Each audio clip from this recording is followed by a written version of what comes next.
Good morning, good afternoon, or good evening whenever you're watching this video. Myself AB from the Restaurant Academy. Today we are going to discuss what investors are looking before investing in a business. Every startup needs money. You can be from first world, second world, or any country in the world. We all need money for a business. Imagine if I tell you that all your questions would be solved today. Let me introduce to startup Iceland expert, entrepreneur, investment banker, and my mentor Bala. Let's go to him.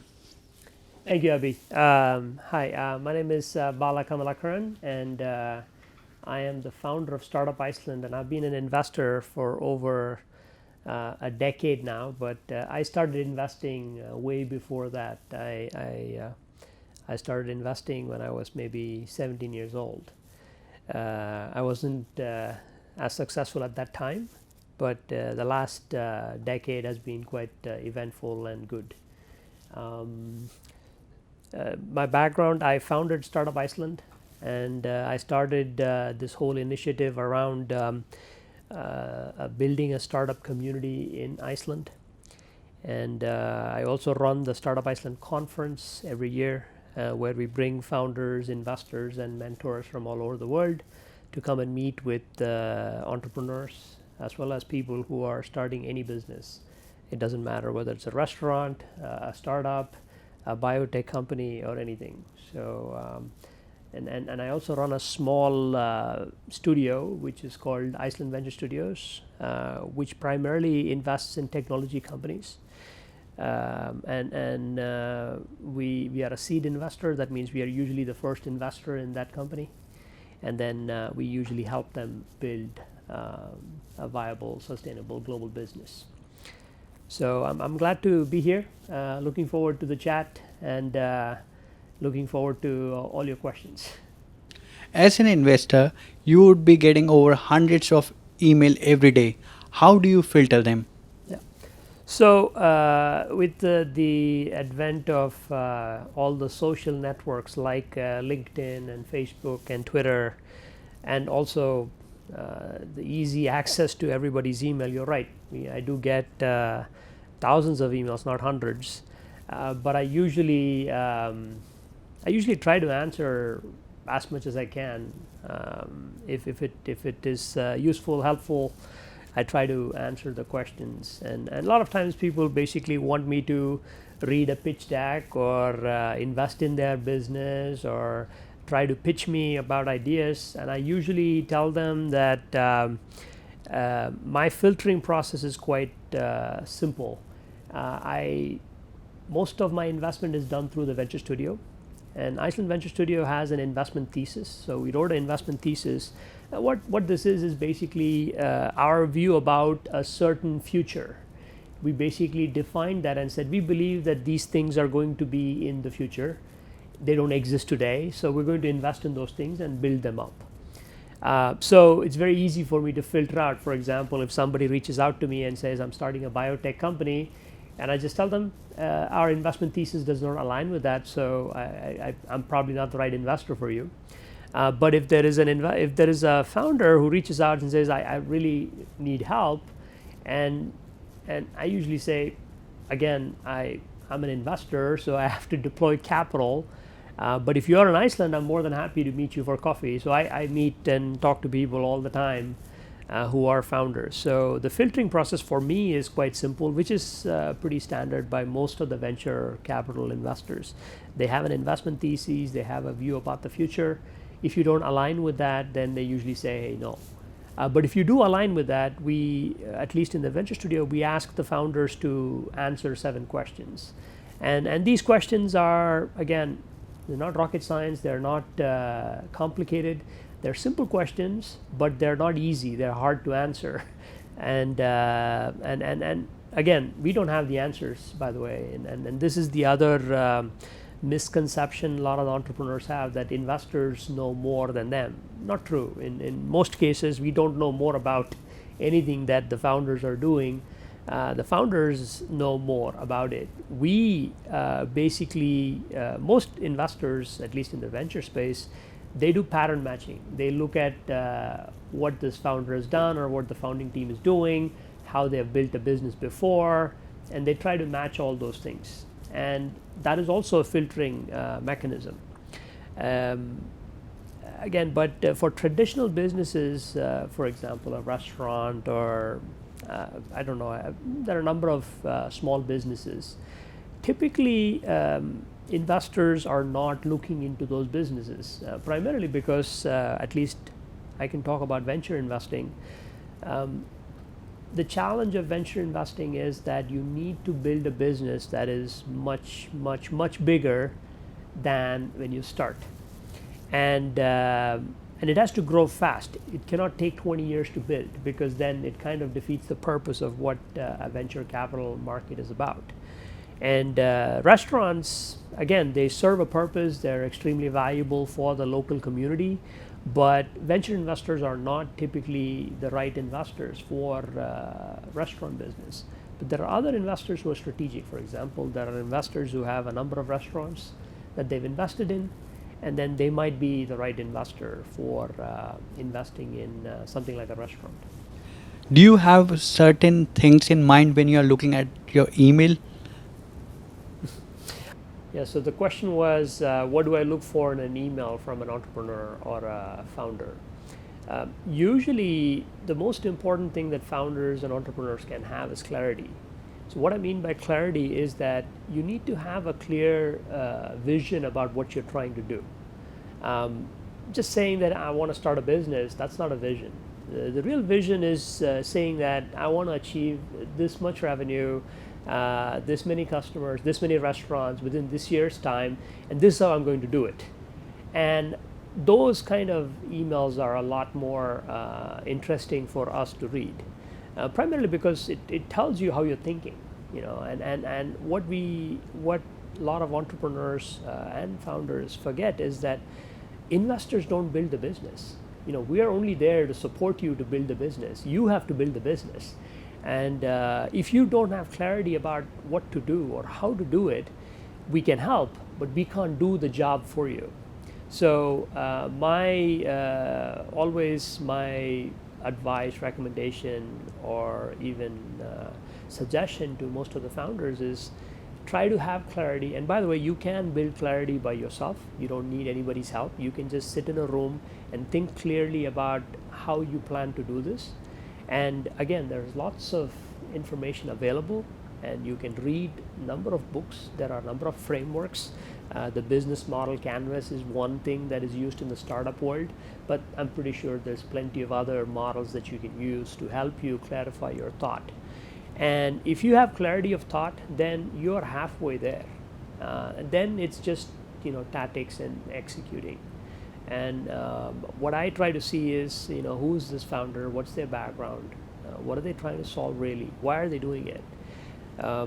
If those questions I get clear answers, then we engage and start to understand how to help the founder build the business. I try to help either whether I invest or not, because I started Startup Iceland not because I wanted to be an investor. I started Startup Iceland because I wanted to help founders win.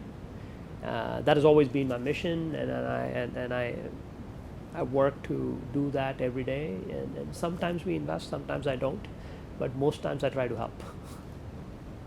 The second question is timing.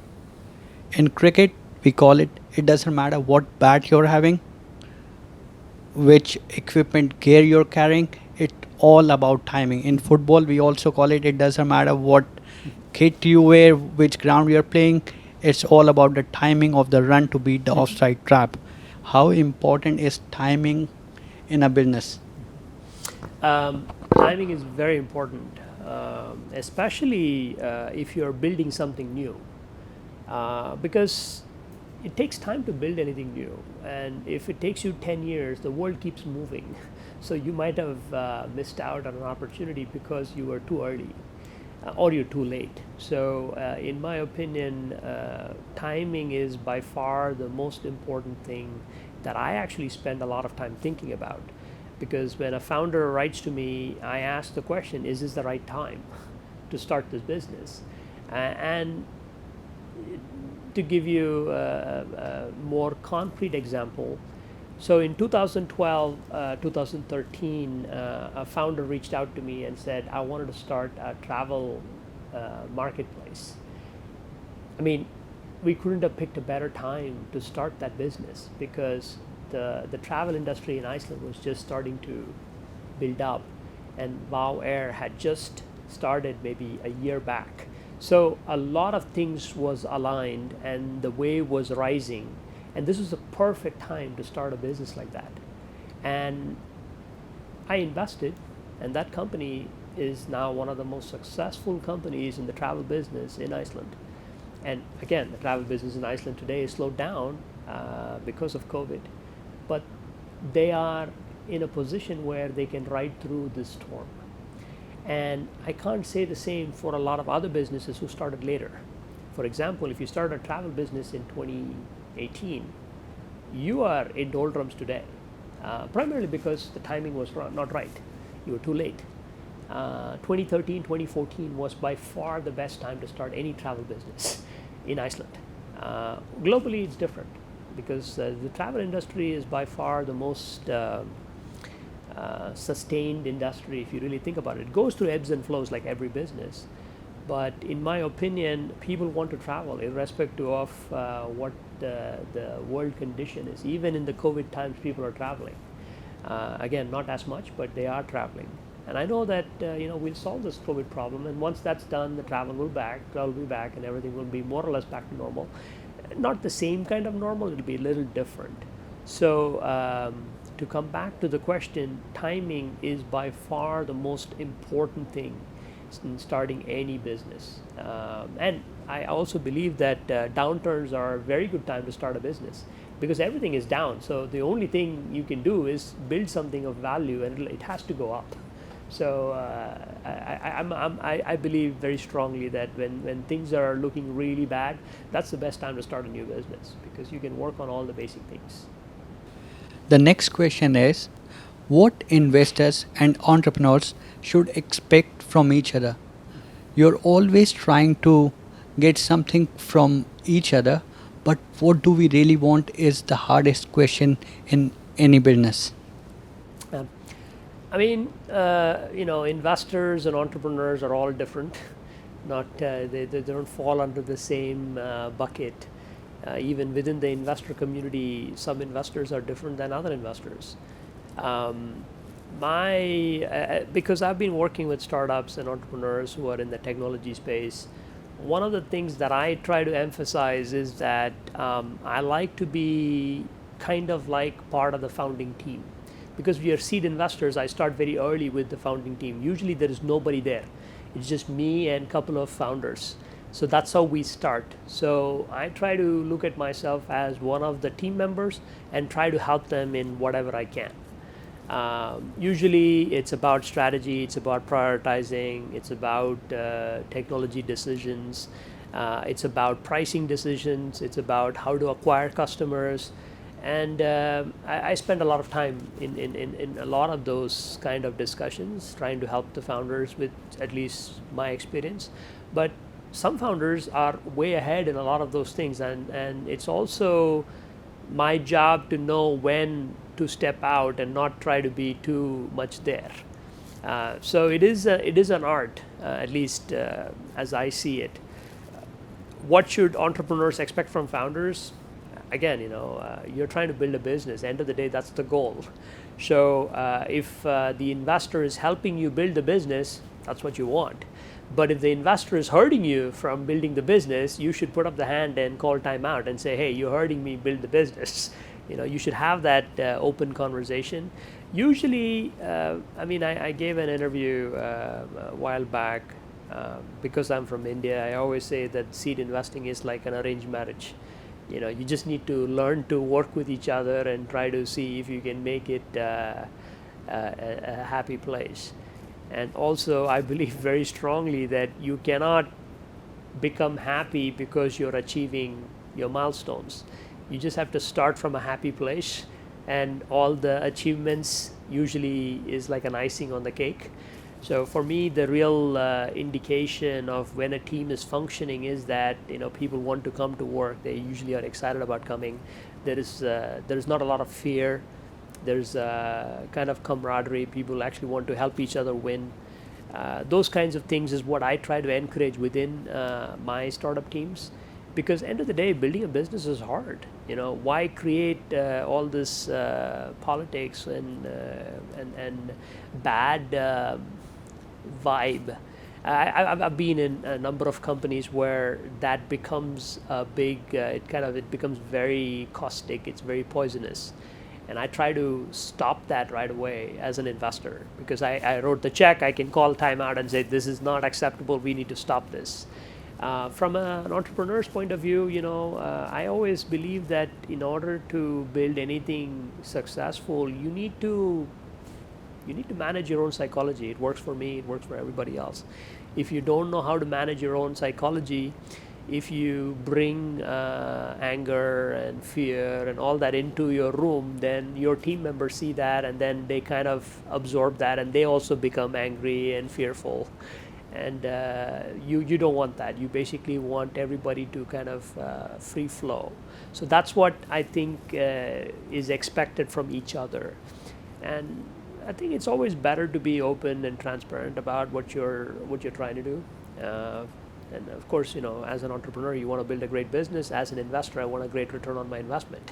So it's not that complicated. I think people complicate a lot of these things because they have different agendas. And at least in my interactions with founders and entrepreneurs, I try to clarify and say, this is the goal. Do you agree? This is the goal. And if everybody agrees, then it's easier to kind of move forward. Restaurant business don't find lot of investors according to the research. Why are a lot of investors not interested in investing in a restaurant business at all? Well, I mean, I think restaurant is hard, right? If you really think about it, it's a perfectly complementary product. What I mean by that is that when you start a restaurant, you serve food. Yes, you might serve a great menu of food, and maybe it's the best food in town.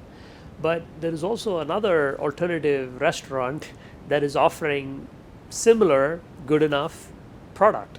So with the restaurant business, the big challenge is that it's a complementary product. That means people can choose to go here and there, and you have to attract a customer within a window, because people eat within a certain time, and within that time you need to maximize the revenue. So investors don't want to participate in that, primarily because it's very risky, right? You might make the best naan in town, but maybe I'm tired of naan. So how do you continue to build something new and encourage your customers to keep coming back? Solving that problem, in my opinion, is by far the biggest challenge in restaurants.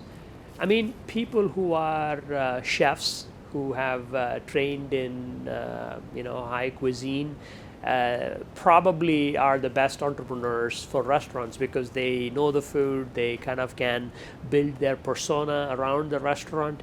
And you can see that in a number of the US restaurants. For example, the Food Network has like these big chefs who have their restaurants, who are very successful because they have fantastic branding and marketing through the TV channels. So if you do something like that, that might be a clever way to attract customers to come into your restaurant. But if you just randomly start a restaurant and hope that you can win, I think that's very hard. And I think that is why most investors shy away from investing in restaurants. But again, I don't think Gordon Ramsay or any of those big guys have any trouble attracting investors into their restaurants, primarily because they can always fill them up. I think that if you solve that problem, like if you figure out a way to fill your restaurant every day, then I think an investor is stupid not to invest in that restaurant. My other view is that it's not scalable, right?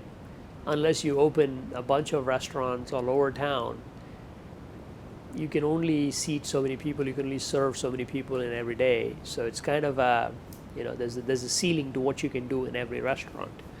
Um, Again, I don't think restaurant itself is a bad business, but it's a great business in towns like London or New York, where there's a density of people, so you can possibly make it work.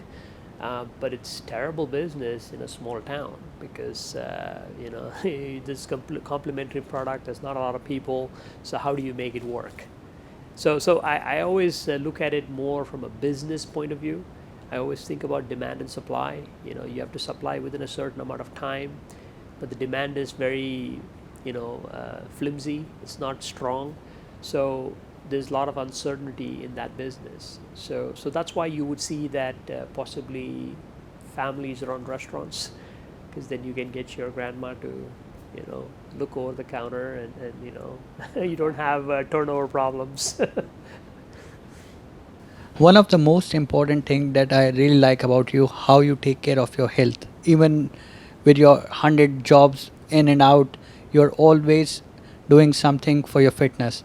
How important is maintaining health during this journey for an entrepreneur? I think it is by far the most important thing. I say the first thing you need to manage is your own mind, because that's where everything starts. Next is the only other tool you have other than your mind is your body. So if your mind and your body is not strong, you can't, come to work every day strong. Again, nobody is getting younger every day. Everybody's getting older every day. So until we figure out a way to not get old, we need to take care of this body. You only have one of it. So I try to, work on it every day, learn more about how your body works. And by the way, everyone is different. So what might work for you might not work for me with regard to diet or all the things that we have today. Again, I realized that in 2015 because I wasn't taking that much care of my body or my health until that time. Like in 2015, I was diagnosed as diabetic.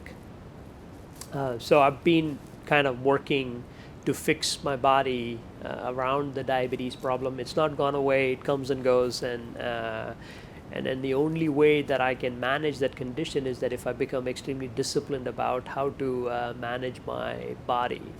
I used to run marathons. I've run 8 marathons, and by the way, pick a sport that works for you. It doesn't have to be running a marathon. It could be anything. It could be just walking every day for 30 minutes. I encourage everybody to move. I think the more you physically move, like effort brings energy. So if you don't feel energetic about going out and doing something, I always say if you want energy, go and start moving, then you'll get energy. It's kind of like a fantastic. I mean, our human body is just amazing. What you can do with it if you give it time and if you work on it and you try to become self-aware. I meditate every day. I think if you have a strong mind, you can work on your body to be strong. But if you have a strong body, you can work on your mind to get stronger too. So I believe that this all goes together. We are a holistic system. We don't work in isolation. We just have to put effort. I think you need to put in the effort. And again, I'm 47, turned 47 about a month back. And again, I'm 48 now, and I'm not getting any younger. So I just have to work twice as hard as everybody else to just maintain my fitness. But we are learning a lot about the human body and how we can fix our condition. So there's, as I say, I wanna give a positive note. Almost everyone can find a way to be fit. Everyone. There's absolutely nothing in anybody's circle of control that you cannot do something about, because there's one thing that you have total control over is your body, so you can take care of it. So I try to do that, and I try to encourage everybody to do that, because I think you have only one body. If it gets screwed up, guess what? There's nothing you can do about it. Last but not the least, your few words for the upcoming entrepreneurs. What suggestion would you like to give them to make sure they follow these rules before starting any business? Yeah. I mean, building anything is hard. Building your body is hard. Building your mind is hard. Building a business is hard. But that shouldn't discourage you. I think anything worthwhile should be hard, because that's what makes it fun. Because if it was easy, everybody would do it. I always encourage founders to say it's simple, but it's not easy. But you should work on it every day. And if you work on it every day, you will get better at it. So don't give up. Don't get discouraged. There's lots of people would say don't do it or don't start. I always say, don't listen to them because at the end of the day, you are the master of your own domain, and nobody knows anything actually. Some people can give you advice, but my 2 cents is that you know you can work on building any business you want. Today, there is no point in time where access to technology and the cost of technology is so low that anybody can start anything from anywhere. This is by far the best time to be an entrepreneur, to build your own business. And I know a lot of rich people, and I can tell you that no rich people got rich by working for somebody else. Almost universally, all the rich people I know, they ran their own business, they built their own business, they created a lot of jobs for a lot of people. And I think that is how we're going to solve all of the problems in the world. The only way we're going to solve all the problems in the world is if founders decide to go and do something about it and then create jobs for everyone else. I encourage all the students. I lecture in Reykjavik University and University of Iceland. I always tell them, don't be a job seeker, be a job maker. Because if you start making jobs, then that becomes your job. Then guess what? It's fascinating because you can create thousands of jobs and you will never run out of a job. I think that that's probably how I would like to end, because I think we all can build fantastic things and we should do it. Thanks a lot for watching our video.